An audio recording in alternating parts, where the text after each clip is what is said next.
Assalomu alaykum, hurmatli Uyg'ur qarindoshlar. Qanday ahvolinglar, yaxshimi? Xabar kanalimizga hoş geldinglar. Bugun 7-oyning 20-kuni Uyg'urlarga munosabatlik eng yangi qisqa xabar.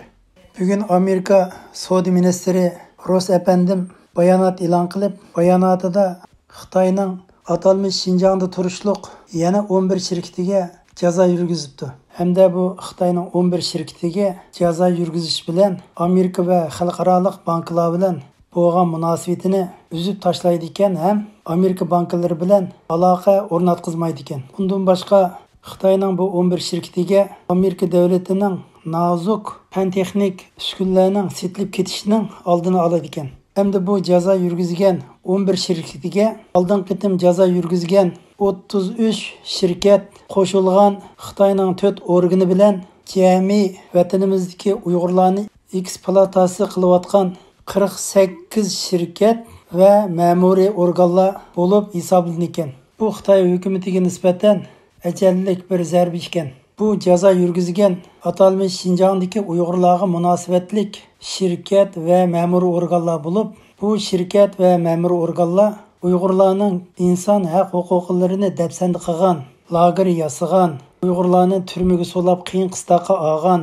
ko'cha va mahallalarga kamera bekitgan, lagerlarga so'lilib haqsiz emgak qilgan, Uyg'urlarni zo'rlab ig'ir emgak solgan, Uyg'urlarning DNA qon avrishkisini olgan, majburiy planliq tug'ish siyosatini yurgizgan, qatorliq ish qilib Uyg'urlarga ziyonkashlik qilgan, qilmish ishlarga chetilgan shirkatlar ekan. Bunun ustiga Xitoy hukumati vatanimizga keng ko'lamlik lagerlarni qurib, bu lagerlarda Uyg'urlarni majbur emgak silib, dunyoni ta'minlash uchun keng ko'lamlik maska tiktirgan. Hozir Xitoyning chet elga eksport qilayotgan Madin China degan maskalarning hammasi Xitoy hukumati vatanimizga qurgan lagerlarda ishlangan ekan.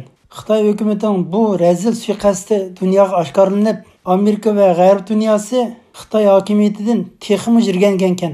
G'azablangan Hindiston, Angliya, Kanada, Avstraliya, Amerika qatorliq g'arb davlatlari Xitoy davlatini qo'rshovga elish qadam bosqichi boshlanib yetibdi. Xitoy hokimiyatining bu qabiy qilmishi xalqaro inson haqlarini ko'zga ilmasdan insoniyat jinoyat ishlarini davom qilib yetibdi.